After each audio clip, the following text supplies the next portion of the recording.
sesuai dengan RPS. Jadi hari ini saudara akan presentasi dua topik utama. Yang pertama jurnal reading dan yang kedua tentang tren dan isu ya. Mungkin saya persilahkan Mbak Sipen untuk bisa mengatur jalannya diskusi sekaligus nanti tanya jawab. Kalau bisa saya diberikan materinya ya, boleh dikirim via WA terlebih dahulu, Mbak. Ya, Oke, Pak. monggo silahkan. Oke. Terima kasih kepada Pak Gipta. Pada sore hari ini kita rencananya presentase untuk 2 tugas. Tugasnya ada 2. Yang pertama dibagi 4 kelompok, yang kedua dibagi 3 kelompok. Mungkin teman-teman bisa langsung untuk kelompok pertama, tugas yang pertama. Monggo teman-teman, boleh teman-teman tugasnya makalahnya dikirim ke saya, japri ke saya biar saya kirim ke Pak Gita.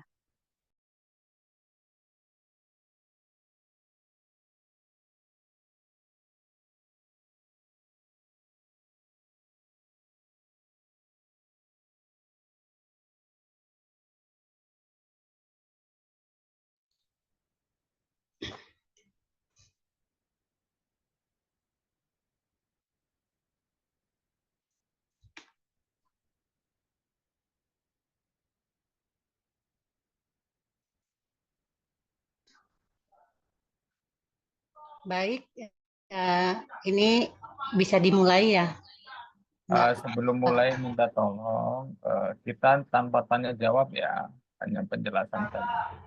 Ya. Iya, Pak. Monggo mungkin untuk kelompok tugas nomor 1, kelompok 1 kalau memang kelompok 1 tidak bisa maju karena terhandal dengan ada yang sholat, monggo langsung kelompok 2 tapi tugas nomor Ini 1 bisa, Mbak. penelitian hasil. Ini sudah ada nih tren isu kelompok 1. Kelompok 1 tugas nomor pertama ya, Mbak? Oke. Oke, monggo Mbak. Oke, selamat sore bagi kita semuanya. Hari ini kami dari kelompok 1 akan memaparkan makalah mengenai tren isu terapi hemodialisa, manajemen anemia dengan pengampu Pak Gipta. Selanjutnya, kelompok 1 yang terdiri dari Roshayani, saya sendiri, kedua Ibu Mas Diana Damanik, ketiga Ibu Yunistia Munte, keempat Ibu Rusniwati, kelima Ibu Tanti Anggi Wulandari, keenam Ibu Beni Fitria Kristiana, Ibu Budi Pajarwati, dan kedelapan Bapak Puji Santoso. Selanjutnya akan dibacakan oleh Ibu Mas Diana Damanik. Pendahuluan. Penyakit ginjal kronik adalah masalah kesehatan utama di seluruh dunia dan dianggap sebagai faktor kunci dalam hasil kesehatan yang buruk untuk sebagian besar penyakit tidak menular, termasuk penyakit kardiovaskuler, hipertensi, dan diabetes. Penyakit ginjal kronik mempengaruhi hingga 13% dari populasi dunia dan angka kematiannya terus meningkat, terutama di negara berkembang. Jumlah pasien yang membutuhkan terapi pengganti ginjal, terutama hemodialisis, juga terus meningkat dari waktu ke waktu. Di Indonesia, hemodialisis adalah pengobatan yang paling banyak digunakan di antara pasien dengan penyakit ginjal kronik, yaitu sebanyak 98%. Latar belakang kasus, penyakit gagal ginjal kronik dapat mengalami anemia pada saat terapi HD. Hal ini disebabkan karena pada saat terapi HD berlangsung, terjadi penurunan kapasitas produksi eritropoetin, merupakan komplikasi yang penting karena merupakan prediktor kejadian kardiovaskuler dan kematian pada penyakit ginjal kronik. Anemia menyebabkan peningkatan angka morbiditas, mortalitas, serta angka perawatan di rumah sakit. Selain itu, anemia menurunkan kualitas hidup, menurunkan kapasitas hemodinamik sistemik dan fungsi ginjal, meningkatkan kejadian pembesaran ventrikal kiri jantung, serta menurunkan kemampuan kognitif dan seksual. Beberapa penelitian membuktikan hubungan yang erat antara anemia dan progresivitas penurunan fungsi ginjal. Penemuan ESA atau Erythropoietin Stimulating Agent telah mengubah penanganan anemi dalam 20 tahun terakhir dan menghilangkan anemi sebagai penyebab utama morbiditas serta meningkatkan kualitas hidup pasien penyakit gagal ginjal kronik. Selanjutnya dilanjutkan oleh Ibu Yunistia. Tujuan penulisan kasus mengetahui konsep hemodialisa, anemia gagal ginjal kronik pada pasien hemodialisa.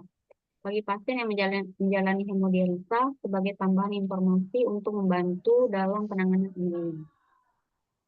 Konsep dasar gagal ginjal kronik. Definisi gagal ginjal kronik adalah kegagalan fungsi ginjal untuk mempertahankan metabolisme serta keseimbangan cairan dan elektrolit akibat destruksi struktur ginjal yang progresif dengan manifestasi penumpukan sisa metabolit di dalam darah, laju filtrasi glomerulus kurang dari 15 ml per menit, dan keadaan umum penderita yang semakin menurun.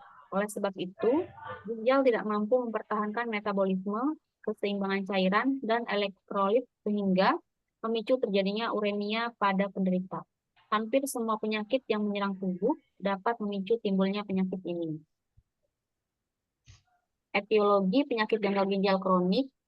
Penyakit gagal ginjal kronik sangatlah bervariasi antara satu negara dengan negara lainnya. Nefri pada tahun 2015 adalah hipertensi dengan persentase 48%, diikuti pada urutan kedua adalah diabetes mellitus yaitu sebesar 25% dan disusul dengan glomerulonefritis sebesar 9%. Next. Tanda gejala penyakit gagal ginjal kronik: 1. Sistem kardiovaskuler, hipertensi, nyeri dada, dan sesak napas. 2. Sistem integumen kulit berwarna pucat akibat anemia dan warna kulit kekuningan karena penimbunan urium dan pori-pori kulit atau ukrokrom. 3. Sistem gastrointestinal atau anoreksia. 4. Sistem hematologi anemia, hal yang disebabkan berkurangnya produksi eritropoietin sehingga rangsangan eritropoietin pada sumsum tulang menurun. Lanjut. Penatalaksanaan penyakit gagal ginjal kronis. 1. Optimalisasi dan pertahanan keseimbangan cairan garam. 2. Diet tinggi kalori, tinggi protein dan rendah garam. 3. Kontrol hipertensi. 4. Kontrol ketidakseimbangan elektrolit yang sering ditemukan dalam hiperkalemia, asidosis berat. 5. Deteksi dini, terapi infeksi. 6. Persiapkan dialisis. Program transplantasi segera dipersiapkan setelah gagal ginjal kronik dideteksi. Lanjut, Mbak Tanti.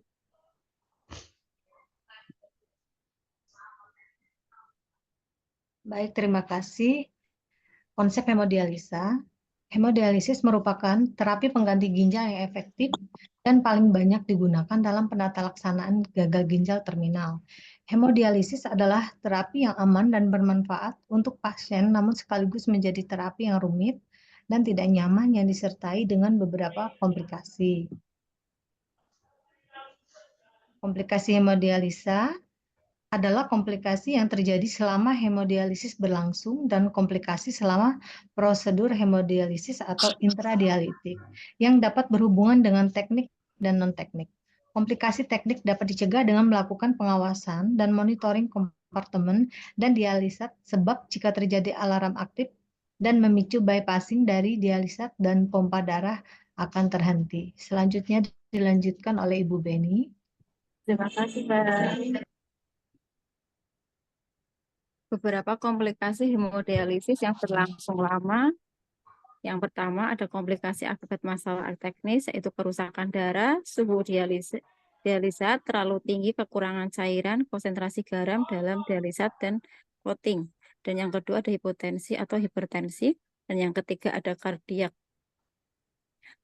diaritmia akibat ketidakseimbangan kalium. Dan yang keempat ada emboli udara. Dan yang kelima ada perdarahan, yaitu subdural, retroperitoneal, perikardial, dan intraokular akibat heparinisasi. Dan yang terakhir, yang selanjutnya, resistenssi leg syndrome, terus reaksi pirogenik, terus kram otot akibat hipnotarimia atau hiposmolar dan penarikan cairan yang terlalu cepat. Dan yang terakhir, infeksi hepatitis B, infeksi lokal di akses pembuluh darah, bakteremia, dan endokarditis. Lanjut. Anemi pada gagal ginjal kronik atau GGK pada pasien hemodialisis, yaitu anemi renal adalah anemi yang terjadi pada pasien penyakit ginjal kronik yang terutama disebabkan oleh penurunan kapasitas reproduksi hormon eritropoietin dan oleh ginjal. Komplikasi anemi ini sering terjadi pada pasien dengan terapi pengganti ginjal hemodialisis reguler. Anemi renal menurut Permevri tahun 2011, jika kadar hemoglobin kurang dari 14 gram per dl untuk laki-laki dan kondisi kadar hemoglobin kurang dari 12 gram per dl untuk wanita. Etiologi anemia pada gagal ginjal kronik, yaitu anemia pada penderita gagal ginjal seringkali memiliki lebih dari satu penyebab ketika ginjal mengalami kerusakan. Organ ini juga menghasilkan lebih sedikit eritropoietin atau EPO, yakni hormon yang memberi sinyal pada sumsum tulang untuk memproduksi sel darah merah. Selanjutnya akan dibacakan Ibu Budi. Baik, terima kasih. Jenis anemia pada gagal ginjal kronik atau GGK, anemia defisiensi besi, anemia defisiensi vitamin. Ini karena rendahnya kadar asam folat atau vitamin B12, anemia kekurangan EPO. Ginjal menghasilkan hormon yang disebut eritropoietin atau EPO yang memberitahu sumsum tulang untuk memproduksi sel darah merah. Pada CKD, ginjal mungkin tidak menghasilkan cukup hormon EPO untuk memenuhi kebutuhan sel darah merah. Tren manajemen anemia pada gagal ginjal kronik atau GGK, pasien hemodialisis terdiri dari terapi besi pada PGK. Pada evaluasi anemia memberi kemungkinan diagnosis anemia defisiensi besi dapat diterapi dini dan tepat sebelum terapi ESA. Harus dilakukan pemeriksaan status besi. 2. Terapi eritropoietin stimulating agent atau ESA. Terapi ESA dimulai setelah identifikasi faktor lain yang memperberat anemia dan lakukan koreksi terlebih dahulu. Selain itu, pastikan bahwa status besi cukup untuk memulai terapi ESA. Dilanjut dengan Pak Puji. Transfusi darah. Tindakan transfusi darah sedapat mungkin dihindari pada pasien PGK karena banyak komplikasi yang bisa timbul baik saat transfusi maupun setelahnya. Penyulit yang sering terjadi adalah kelebihan cairan di sirkulasi, transmisi penyakit infeksi, reaksi transfusi, kelebihan zat besi. Transfusi dipertimbangkan jika manfaatnya lebih besar daripada risiko yang ditimbulkannya. Misalnya, pada pasien yang terapi ESA-nya tidak efektif, keadaan mengancam juga karena perdarahan perioperatif yang memerlukan koreksi cepat, transfusi sebaiknya diberikan secara bertahap untuk mencegah kelebihan cairan di sirkulasi. Kandarini 2017. Kesimpulan dari tren dan isu terapi hemodialisis manajemen anemia. Pasien GGK dapat mengalami anemia pada saat terapi HD. Hal ini disebabkan karena pada saat terapi HD berlangsung terjadi penurunan kapasitas produksi eritropoietin. Dewi 2018, anemia menyebabkan peningkatan angka morbiditas, mortalitas, serta angka perawatan di rumah sakit. Menurunkan kualitas hidup, menurunkan kapasitas hemodinamik, sistemik dan fungsi jantung, meningkatkan kejadian pembesaran ventrikel kiri jantung, serta menurunkan kemampuan kognitif dan seksual. Prinsip penanganan awal anemia pada PGK adalah mengidentifikasi faktor-faktor yang memperberat anemia tersebut dan melakukan koreksi secara spesifik dan terapi eritropoietin stimulating agen ESA. Sebelum ditemukannya ESA, hanya transfusi darah yang dianggap aman dalam terapi anemia pada PGK. Penemuan ESA telah mengubah penanganan anemia dalam 20 tahun terakhir dan menghilangkan anemia sebagai penyebab utama morbiditas serta meningkatkan kualitas hidup pasien PGK. Sekian dan terima kasih. Waktu dan tempat kami berikan pada moderator. Terima kasih kepada kelompok pertama. Mungkin kita lanjutkan aja langsung ke kelompok kedua dengan judulnya Trend Issue terkait terapi HD. Monggo untuk kelompok 2 saya persilahkan.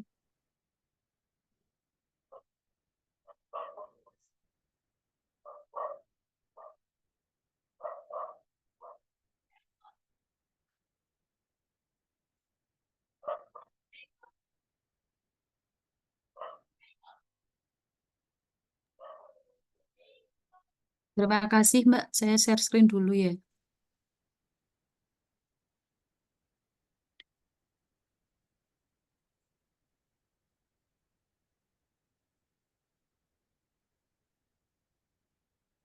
Apakah sudah terlihat, teman-teman?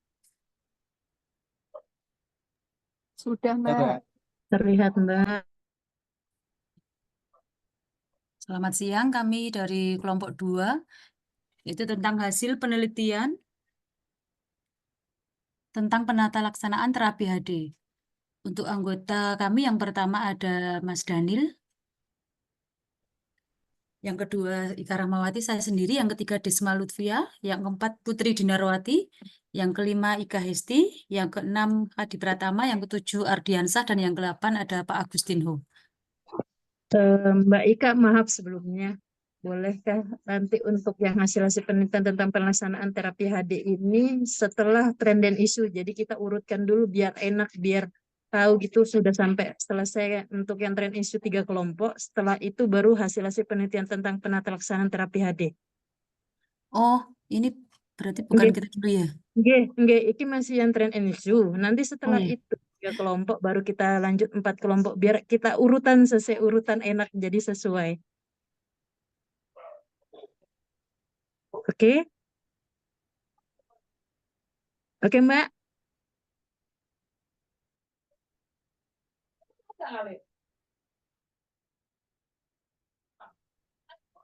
Mungkin untuk kelompok 2 yang trend and issue dari kelompoknya Mbak Narwati, Mbak Sumihar, Mbak Widi, monggo langsung dipresentasikan.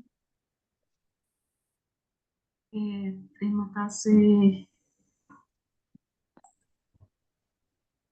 Kenapa? Untuk share screen-nya kelompok 2, hasil-hasil penelitian bisa di end dulu. Boleh dipindahkan dulu, keluarkan dulu.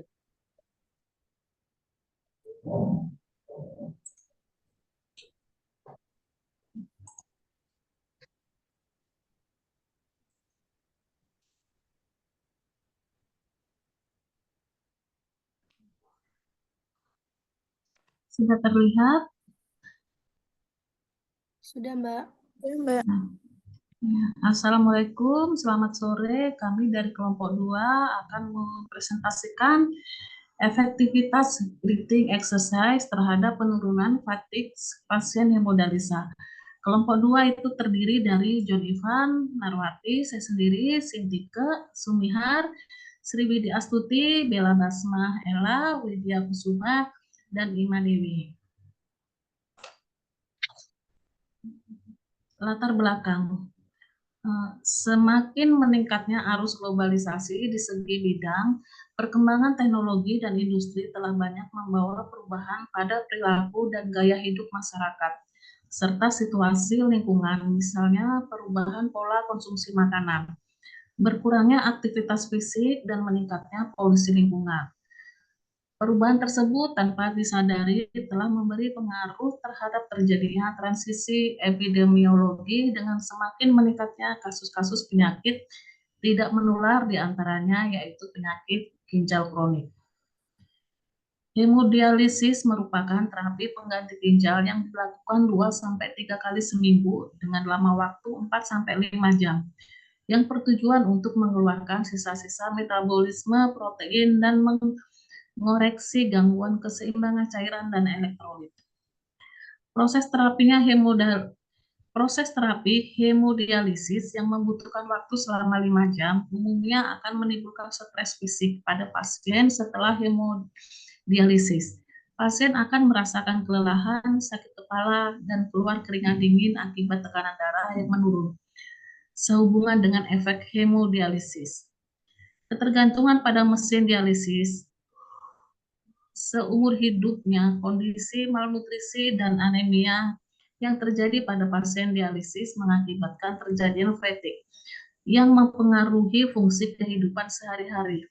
Oleh karena itu, penata laksanaan fatigue juga tepat dapat mencegah penurunan kualitas hidup pasien, diantaranya dengan memberikan breathing exercise yang akan membantu menurunkan level fatigue pada pasien hemodialisis. Dilanjutkan dengan Bella. Pembahasan chronic kidney disease. Chronic kidney disease atau CKD disebut juga penyakit ginjal kronik adalah suatu proses patofisiologis dengan etiologi yang beragam, mengakibatkan penurunan fungsi ginjal yang progresif dan irreversibel, yang pada umumnya berakhir dengan gagal ginjal.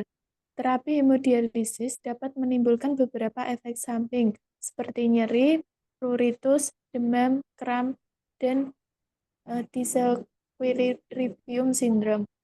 Penyebab tersering terjadi CKD adalah diabetes dan tekanan darah tinggi, yaitu sekitar 2/3 dari seluruh kasus. Keadaan lain yang dapat menyebabkan kerusakan ginjal diantaranya adalah penyakit peradangan, seperti glomerulonefritis, penyakit ginjal polikistik, malformasi saat perkembangan janin dalam rahim ibu, lupus, obstruksi akibat batu ginjal, tumor atau pembesaran kelenjar prostat, dan infeksi saluran kemih yang berulang.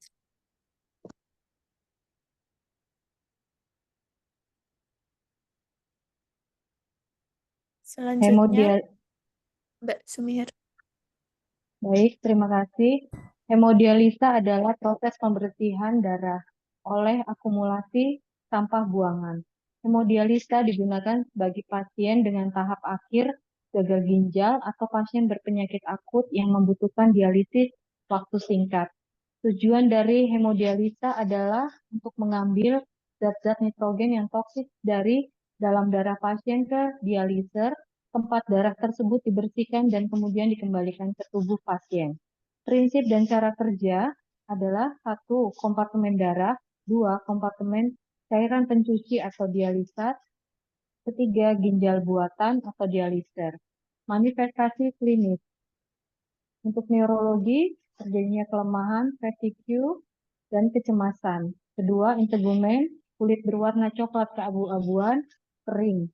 Kardiovaskuler, jadi hipertensi, edema piting, atau kaki, tangan, dan sakrum.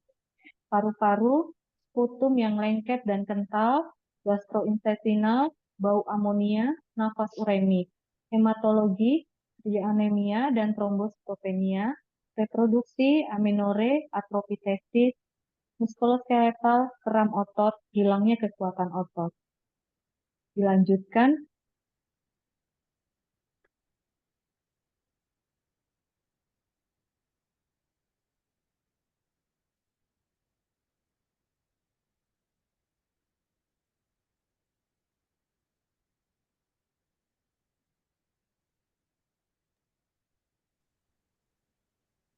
Dilanjutkan oleh Sintike.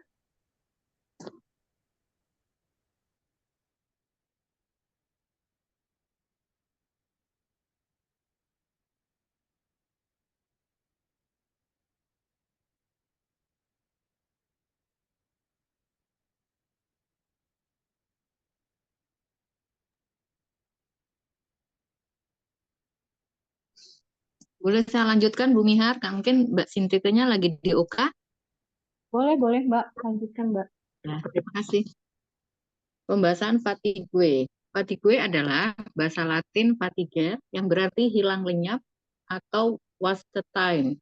Secara umum dapat diartikan sebagai perubahan dari keadaan yang lebih kuat keadaan yang lebih lemah. Kelelahan mempengaruhi kapasitas fisik, mental, dan tingkat emosional seseorang, ditandai dengan kemunduran reaksi pada sesuatu dan berkurangnya kemampuan motorik.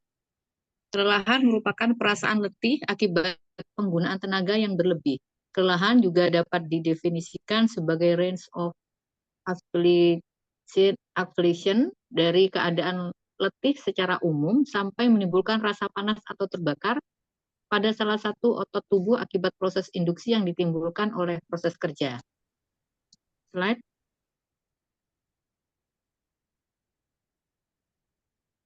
Klasifikasi 1. Fatigue, kelelahan umum dapat diklasifikasikan berdasarkan tingkatnya, diantaranya physical fatigue. 2.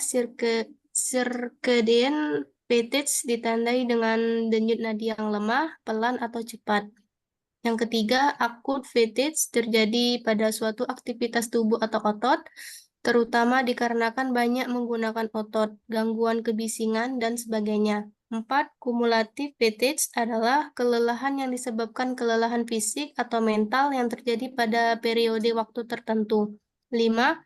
Chronic fatigue merupakan kelelahan akut yang terus-menerus terakumulasi dalam tubuh akibat dari tugas yang terus-menerus tanpa pengaturan jarak tugas yang baik atau teratur. Next, Mbak Ima.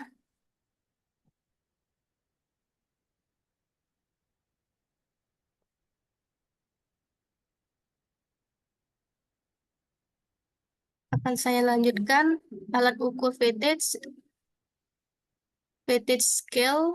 Yang pertama, no fatigue itu dengan nilai 0, a little bit itu dengan nilai 1, somewhat itu dengan nilai 2, quite a bit dengan nilai 3, very much itu dengan nilai 4. Penilaian level fatigue berupa skala numerik, klasifikasinya 0 adalah tidak ada tingkat kelemahan, 1 adalah kelemahan tingkat ringan, 2 adalah kelemahan tingkat sedang, 3 adalah tingkat kelemahan hebat, 4 adalah tingkat kelemahan paling hebat.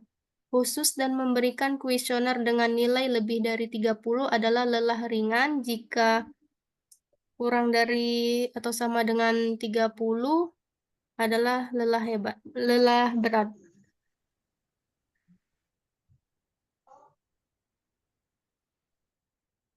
Pembahasan breathing exercise. Breathing exercise merupakan latihan pernapasan dengan teknik bernapas secara perlahan dan dalam, menggunakan otot diafragma sehingga memungkinkan abdomen terangkat perlahan dan dada mengembang penuh. Breathing exercise merupakan teknik penyembuhan yang alami dan merupakan bagian dari strategi holistik self-care untuk mengatasi berbagai keluhan seperti fatigue, nyeri, gangguan tidur, stres, dan kecemasan. Tujuan yang pertama untuk mencapai ventilasi yang lebih terkontrol dan efisien serta mengurangi kerja pernafasan. Yang kedua, meningkatkan inflasi alveolar maksimal, relaksasi otot, dan menghilangkan ansietas. Yang ketiga, mencegah pola aktivitas otot pernapasan yang tidak berguna, melambatkan frekuensi pernapasan, mengurangi udara yang terperangkap, serta mengurangi kerja bernapas. Manfaat dari breathing exercise adalah latihan pernafasan dengan teknik breathing membantu meningkatkan relaksasi otot-otot tubuh dengan baik serta mencegah distres pernapasan.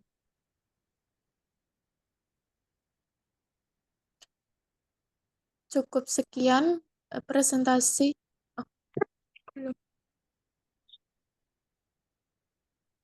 Breathing exercise. Secara fisiologis, breathing exercise akan menstimulasi sistem saraf parasimpatik sehingga meningkatkan produksi endorfin, menurunkan heart rate, meningkatkan ekspansi paru sehingga dapat mengembang maksimal, dan otot-otot menjadi rileks. Breathing exercise membuat tubuh kita mendapatkan input oksigen, di mana oksigen memegang peran penting dalam sistem respirasi dan sirkulasi tubuh. Saat kita melakukan breathing exercise, oksigen mengalir ke pembuluh darah dan seluruh jaringan tubuh. membuang racun dan sisa metabolisme yang tidak terpakai, meningkatkan metabolisme dan memproduksi energi. Breathing exercise akan memaksimalkan jumlah oksigen yang masuk dan disuplai ke seluruh jaringan, sehingga tubuh dapat memproduksi energi dan menurunkan level voltage.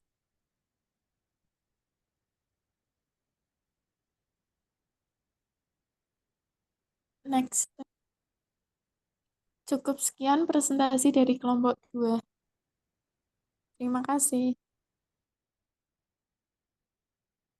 Terima kasih kepada kelompok 2. Monggo lanjut kelompok 3 masih dengan judul Trend and Issue. Monggo untuk kelompok 3 bisa di-share screen-kan Mbak Rina Mustika.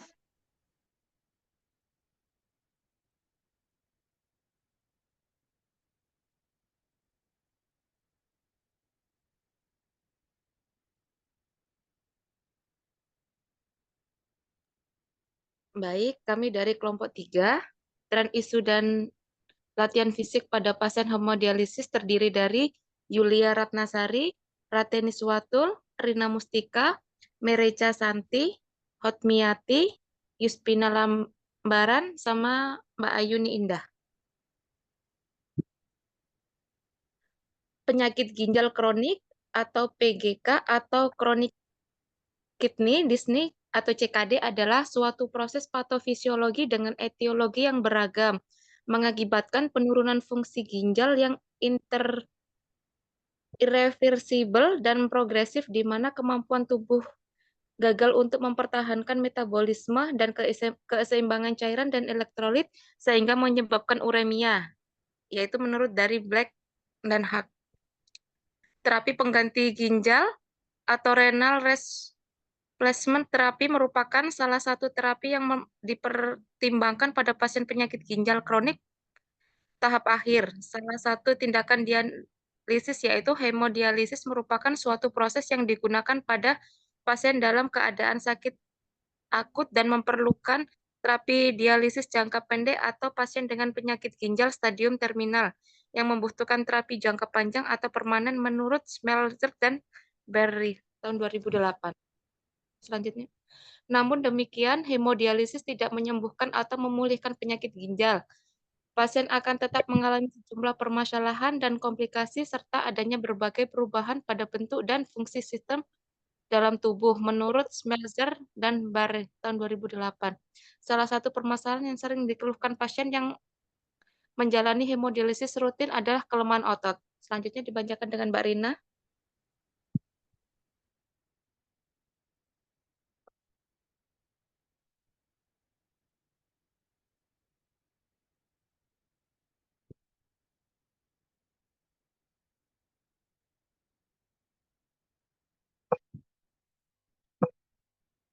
Mungkin saya lanjutkan, pasien mempunyai kekuatan otot yang lebih lemah dibandingkan dengan populasi normal. Kelemahan otot tersebut disebabkan adanya pengurangan aktivitas, atrofi otot, miopati otot, neuropati, atau kombinasi diantaranya.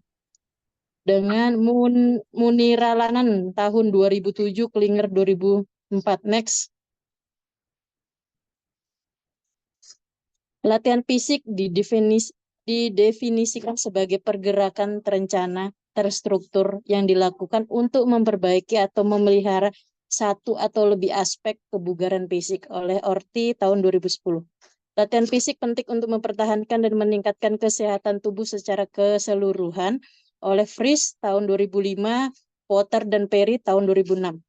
3 metode latihan yang dapat dilakukan pada pasien dengan penyakit ginjal tahap akhir yaitu yang pertama, program latihan di pusat rehabilitas dengan supervisi. Yang kedua, program rehabilitas latihan di rumah.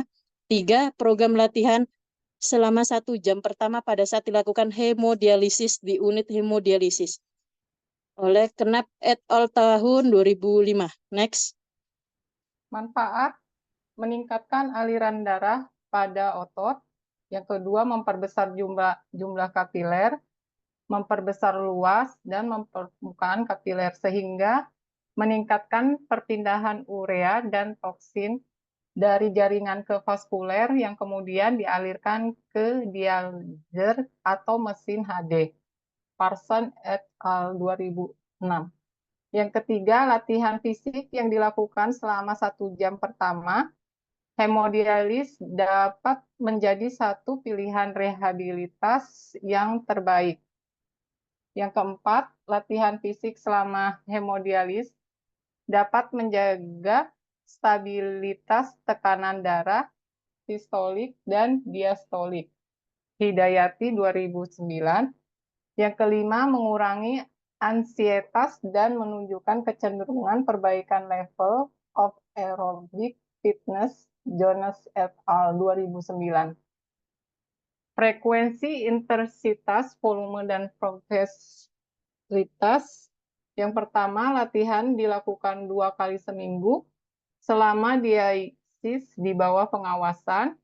Yang kedua, latihan dilakukan sebanyak 2 set dan setiap gerakan dilakukan sebanyak 8 hitungan.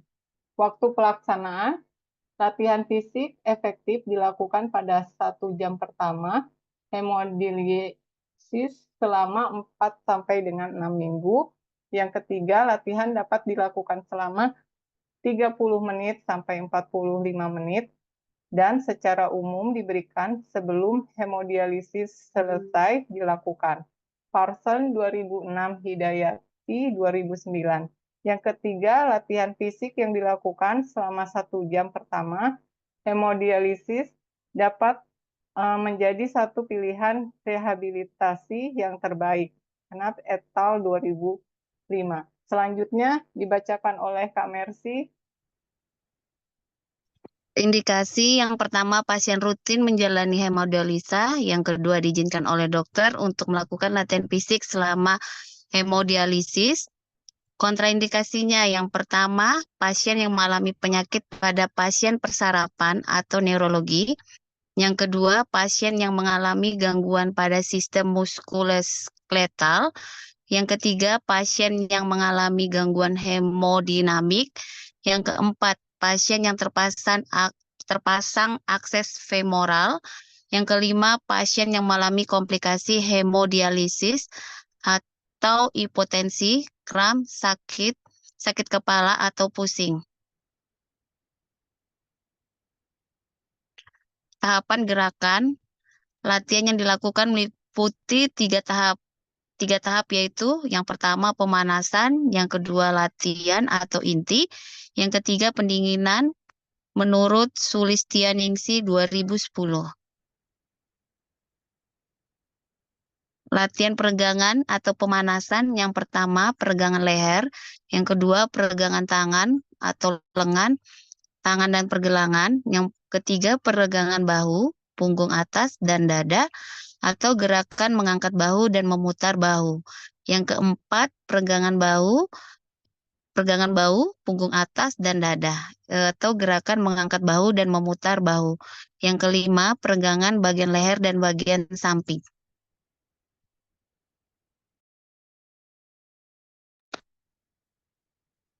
Latihan penguatan, yang pertama, latihan ini dilakukan setelah pemanasan dilakukan.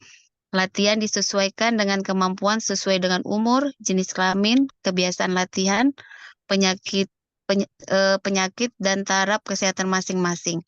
Yang pertama, penguatan lengan atas, yang kedua, penguatan bagian paha, yang ketiga, penguatan bagian paha, yang keempat, penguatan bagian paha. Selanjutnya, latihan pendinginan. Terjadi penurunan aktivitas secara bertahap. Pada tahap ini, tekanan darah, denyut jantung, nadi diusahakan turun secara bertahap.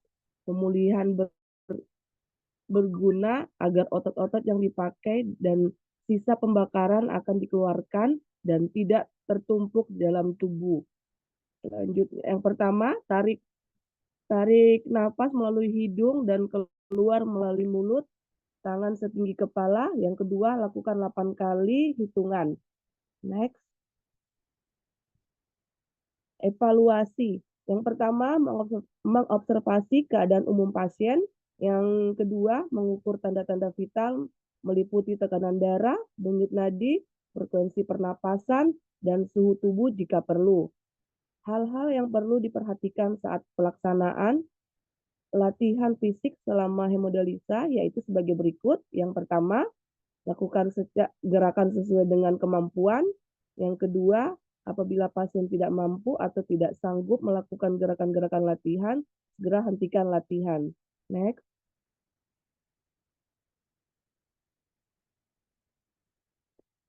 Selanjutnya, kriteria pasien yang bisa dilakukan latihan fisik saat hemodialisa.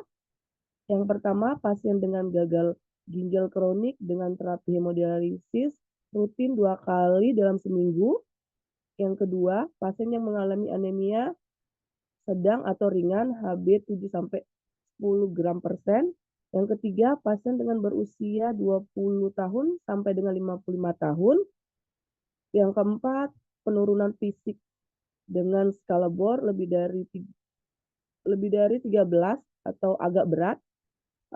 Selanjutnya, pasien dengan keadaan sadar baik, pasien yang mencapai berat keringat yang ditandai tidak ada edema dan keluhan sesak usai dilakukan HD, pasien tidak termaksud kategori kontraindikasi dalam melakukan latihan fisik. Yang selanjutnya, tidak terpasang akses femoral, tidak menggunakan ESA, diizinkan oleh dokter untuk melakukan latihan fisik selama hemodialisa. Next. Selanjutnya dilanjutkan oleh Kak Hotni. Iya, penelitian tentang efektivitas latihan fisik terhadap pasien yang menjalani hemodialisa.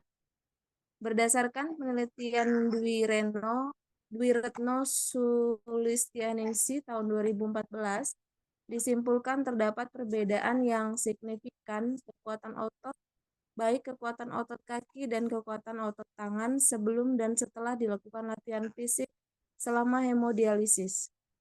Terdapat perbedaan yang signifikan kekuatan otot baik, kekuatan otot kaki, dan kekuatan otot tangan setelah dilakukan latihan fisik selama hemodialisis pada kelompok perlakuan dan kelompok kontrol. Latihan fisik selama hemodialisis terbukti efektif untuk meningkatkan kekuatan otot pada pasien penyakit ginjal kronik yang menjalani hemodialisis. Kesimpulan, latihan fisik sebagai bagian dari program terapi dan rehabilitasi pasien penyakit ginjal kronik yang menjalani hemodialisis serta perawat menjadikannya sebagai bagian integral dalam melaksanakan asuhan keperawatan pada pasien penyakit ginjal kronik yang menjalani hemodialisis. Terima kasih, sekian presentasi dari kelompok kami. Terima kasih kepada kelompok 3. Ini kan tugas yang penelitian itu ada 4 kelompok. Pak Gita mintanya 2 kelompok saja yang dipresentasi. Mungkin saya acak kali ya untuk kelompoknya. Jadi saya bagi tengah-tengahnya saja untuk kelompok 1 dan kelompok 3. Untuk kelompok 2 dan kelompok 4 mungkin tidak usah mempresentasikan. Monggo untuk kelompok 1 bisa dipresentasikan. Ibu, sebentar saya share screen dulu.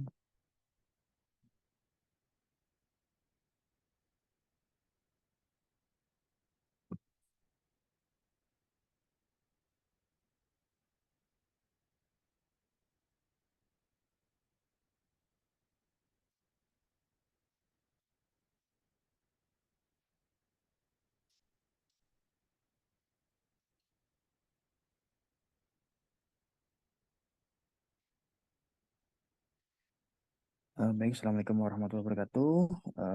Kami dari kelompok 1 tentang hasil penelitian pelaksanaan terapi hemodialisa terdiri dari Pak Ahmad Syahrir, saya sendiri Yanuar Arisandi, Mbak Anissa Febriani, Pak Redi Mardiansyah, Mbak Rizky Putri Utami, Mbak Helen Lonia, dan Ibu Eduarda Pinto. Ini akan membahas tentang jurnal dari penelitian Herman tahun 2022 tentang terapi Islamic self-healing terhadap insomnia pada pasien chronic kidney disease atau CKD yang menjalani terapi hemodialisa. Untuk pendahuluan, menurut data statistik yang dihimpun oleh Perhimpunan Nefrologi Indonesia atau Pernefri, jumlah pasien gagal ginjal di Indonesia mencapai sampai 70.000 orang dan hanya 13.000 pasien yang menjalani hemodialisis. Salah satu komplikasi yang sering dialami oleh pasien gagal ginjal kronik yang menjalani hemodialisa adalah gangguan tidur. Terapi Islamic self-healing diharapkan dapat meningkatkan quality of life, terutama pada domain fisik, khususnya peningkatan kualitas tidur pada pasien gagal ginjal kronik yang menjalani hemodialisa. Mengetahui pengaruh terapi Islamic self-healing terhadap insomnia, pasien chronic kidney disease, atau CKD yang menjalani terapi hemodialisa. Menurut data statistik yang dihimpun oleh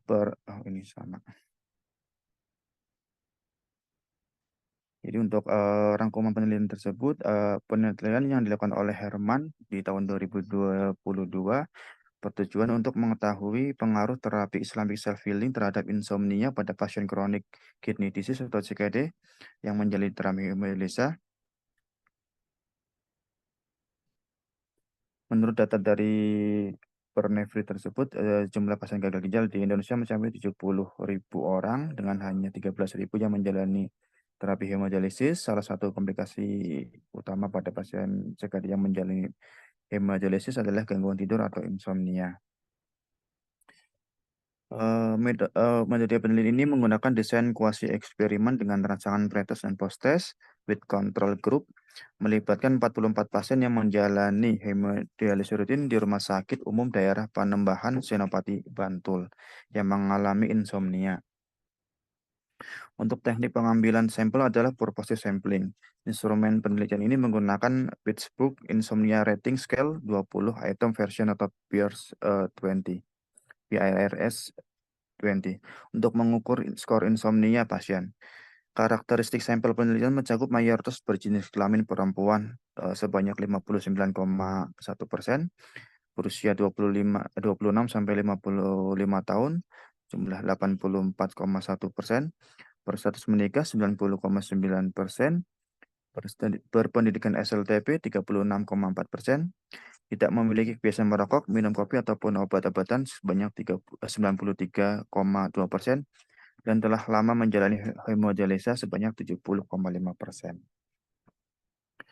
Rata-rata skor insomnia pada kelompok kontrol pretest sebesar 28,91, post-test pertama sebesar 26,50, post-test kedua sebesar 24,36, dan post-test ketiga sebesar 22,45.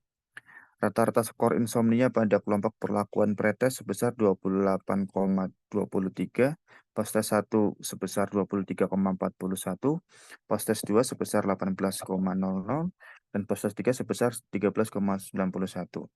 Dari hasil uji independen sampel t-test pada pemberian terapi pertama adalah P 0,169, yang kedua P 0,002, dan ketiga P sama dengan 0,000. Untuk hasil penilaian tersebut, rata-rata skor insomnia pada kelompok kontrol pretest sebesar 28,91, post-test 1 sebesar 26,50, post-test 2 sebesar 24,36, dan post-test 3 sebesar 22,45. Rata-rata skor insomnia pada kelompok perlakuan pretest sebesar 28,23, post-test 1 sebesar 23,41, post-test 2 sebesar 18,0, dan post-test 3 sebesar 13,91. Dari hasil uji independen sampel t-test pada pemberian terapi 1, 0,169, kedua pada P-nya 0,002, dan 3 P sama dengan 0. Hasil penelitian menunjukkan adanya penurunan skor insomnia pada kelompok perlakuan yang signifikan dibandingkan dengan kelompok kontrol. Rata-rata skor insomnia pada kelompok kontrol dari pretest ke post-test 3 menurun dari 28,91 menjadi 22,45. Sedangkan pada kelompok perlakuan menurun dari 28,23 menjadi 13,91.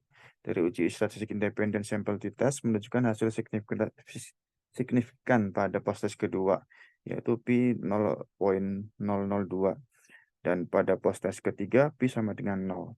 Analisis regresi mengindikasikan bahwa terapi Islamic self-healing dapat menurunkan skor insomnia sebesar 8,475 poin dibandingkan dengan kelompok kontrol.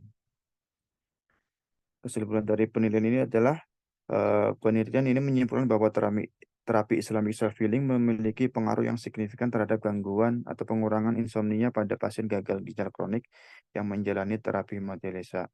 Intervensi ini dapat meningkatkan kualitas tidur dan secara keseluruhan berkontribusi terhadap peningkatan kualitas hidup pasien. Penurunan skor insomnia yang signifikan menunjukkan efektivitas terapi ini sebagai bagian dari manajemen insomnia pada pasien dengan CKD atau chronic kidney disease. Untuk referensinya dari Rizky 2023 tentang sekian dari kami. Terima kasih. Terima kasih kepada kelompok 1. Mungkin saya lanjutkan aja langsung kelompok 3. Waktu kita sampai 17.30 WIB. Terima kasih, lanjut untuk kelompok 3, monggo.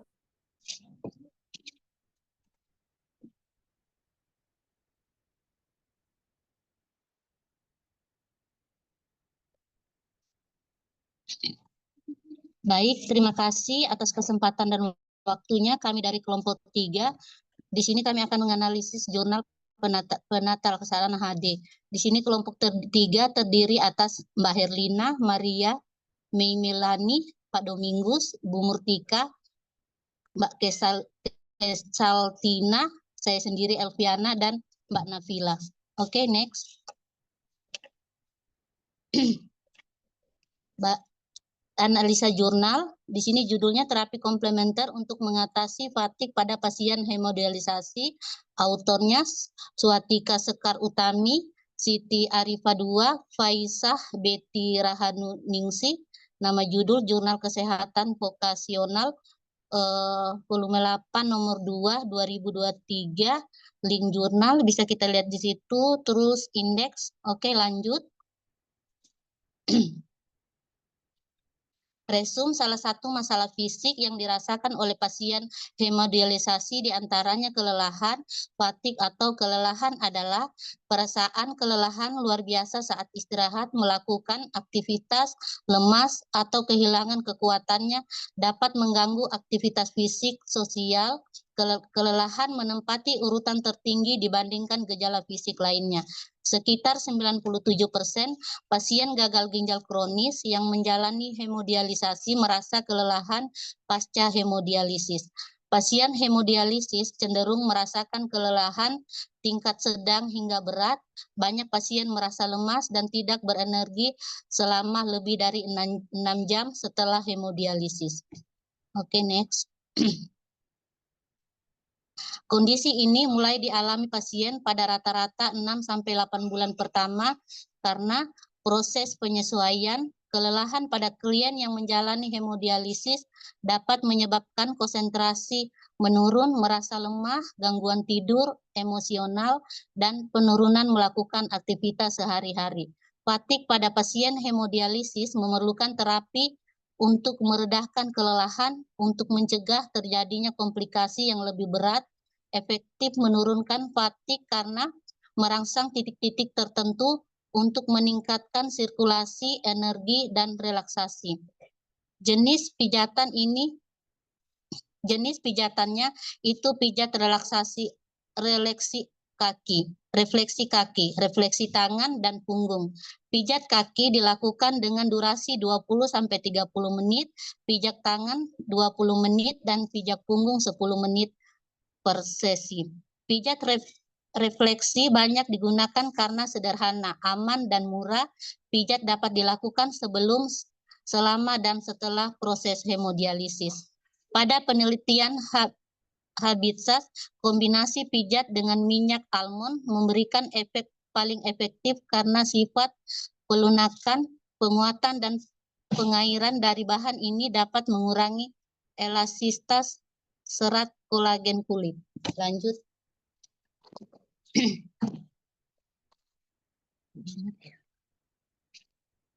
Intervensinya di sini untuk terapi pijatnya memberikan pijat kaki dan pijat punggung setelah hemodialisis dilakukan oleh peneliti. Durasi pijat, refleksi kaki dilakukan 30 menit, pijat pinggang, stop stroke selama durasi 10 menit, frekuensi 2 kali per minggu selama 3 minggu.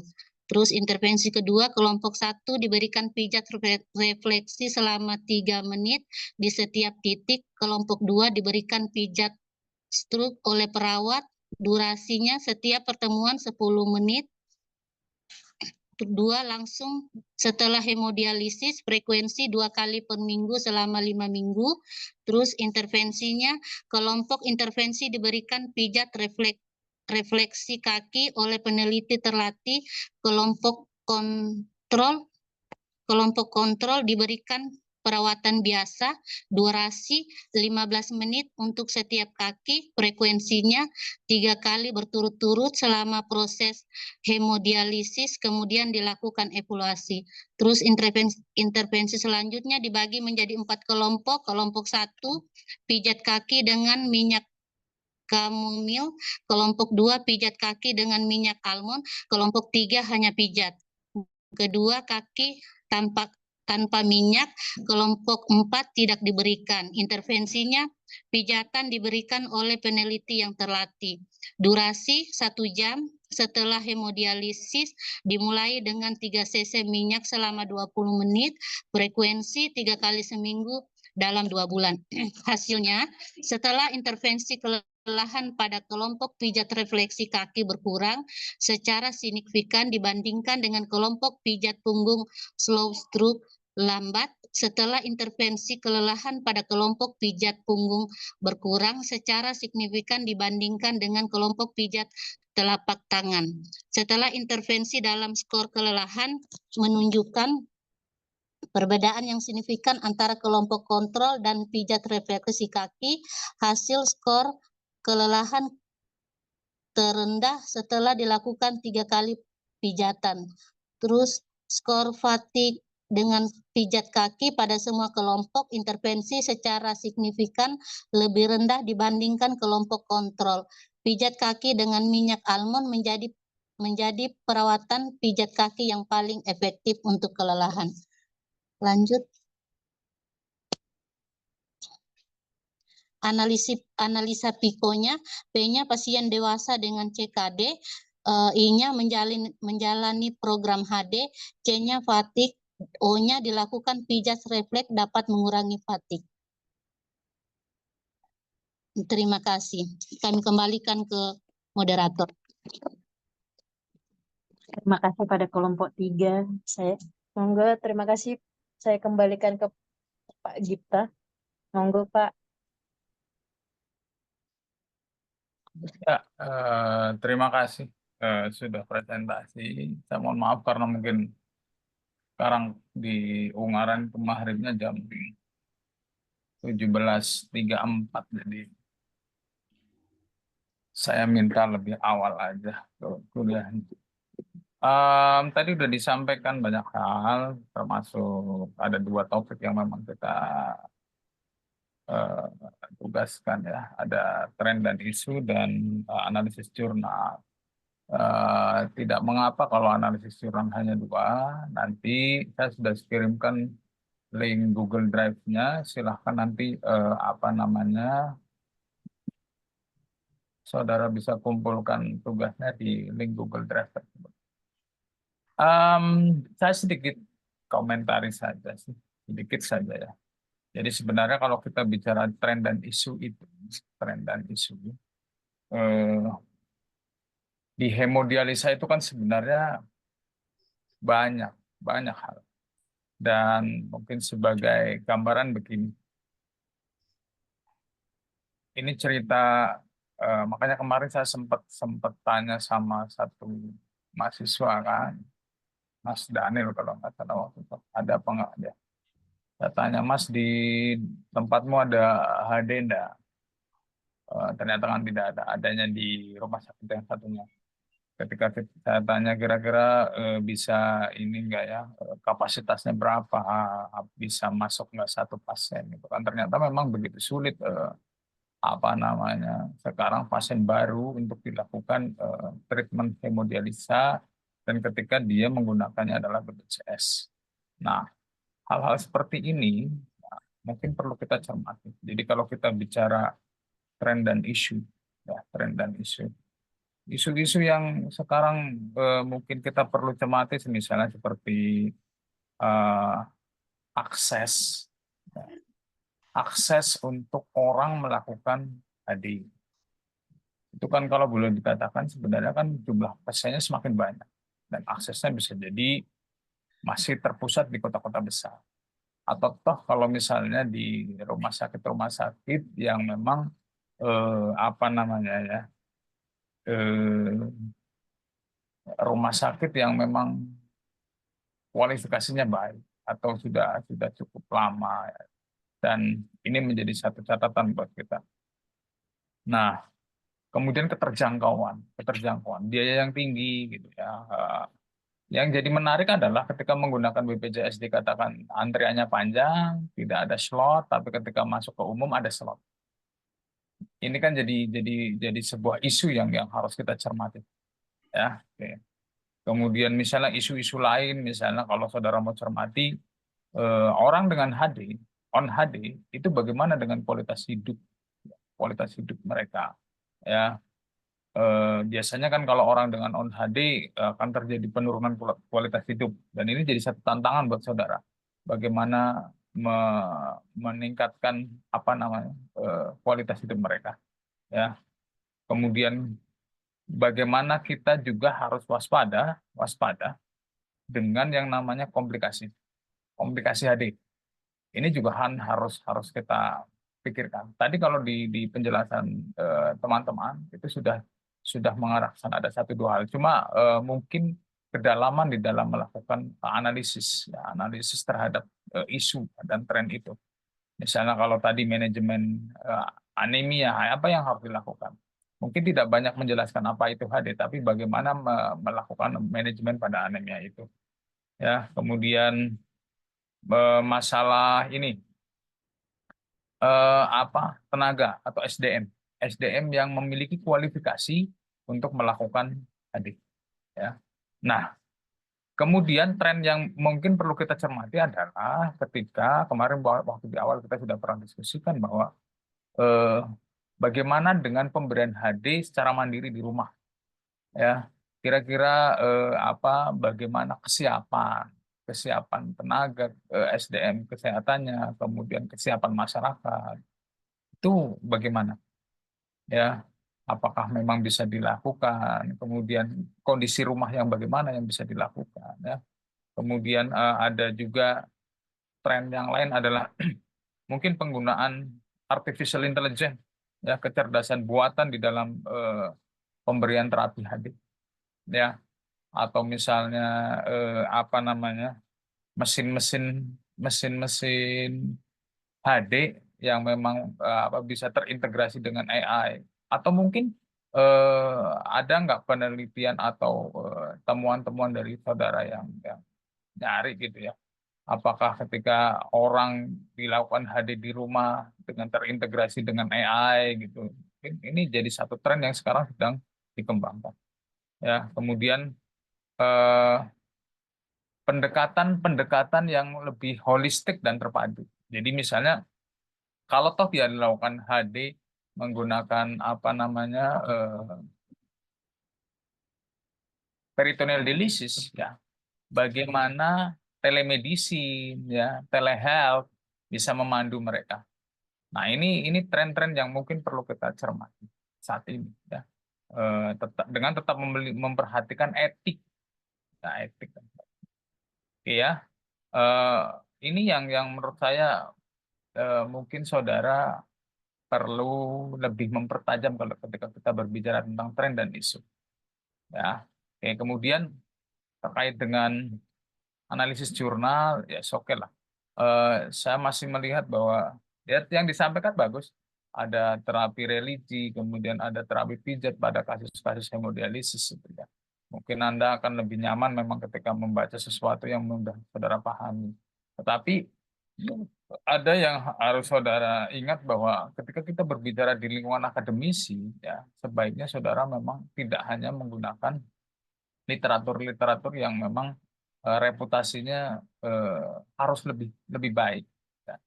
Misalnya menggunakan jurnal yang bereputasi Q1, Q2, atau minimal Q4 lah. Ya, minimal Q4. Atau kalau di Indonesia sebaiknya memang menggunakan yang lebih baik, misalnya Sinta 1 atau Sinta 2. Ya. Jadi kalau misalnya saudara sedang mempresentasikan sebuah jurnal, ada baiknya saudara sampaikan ya kualifikasi dari jurnal tersebut sehingga nanti saudara pembaca atau audien bisa melihat, oh ya ini adalah sebuah penelitian yang sudah direview secara baik oleh reviewer dari jurnal yang bereputasi. Ya, oke. Ini mungkin juga sebagai inspirasi juga buat teman-teman yang sedang menghadapi atau sedang mengerjakan skripsi. Ya, jika saudara sedang mengerjakan skripsi, sebaiknya di dalam saudara memberikan justifikasi terhadap pembahasan-pembahasan saudara, lebih baik memang menggunakan jurnal-jurnal yang bereputasi. Ya. Sekarang kan udah mudah tuh, Pak pakai bahasa Inggris, pakai Google Translate, selesai urusan. Ya, saudara pakai Google Translate, insya Allah sekarang Google Translate udah semakin baik ketimbang zaman saya dulu. Sekarang udah lebih mudah dipahami daripada zaman. Kalau saudara kesulitan untuk mencari sumbernya sebenarnya mudah, seperti di PubMed, kemudian di ResearchGate, Google Scholar, semuanya banyak. Ya. Mungkin itu yang bisa saya sampaikan, dan saya berharap saudara mengumpulkan lebih cepat. Ya. Jadi hari ini lebih baik sudah dikumpulkan semua tugasnya. Kemudian ini adalah sebagai pengganti nilai UAS. Jadi minta tolong semua nama yang terlibat di dalam pembuatan laporan silakan saudara cantumkan. Ya, jangan sampai nanti ada teman yang memang bekerja atau berkegiatan terhadap tugas tersebut kemudian tidak dicantum. Ya, mungkin itu saja karena ini sudah pukul 17.22. Saya akhiri saja. Terima kasih. Assalamualaikum warahmatullahi wabarakatuh. Waalaikumsalam warahmatullahi wabarakatuh. Terima kasih Bapak. Selamat sore. Terima kasih Pak. Selamat sore Pak. Monggo teman-teman langsung dikumpul di Google Drive ya, biar langsung dikasihkan bapaknya nanti. Jadi Baik, aman, kita sudah tugasnya kita nggak ada lagi. Oke teman-teman, terima kasih teman-teman. terima kasih.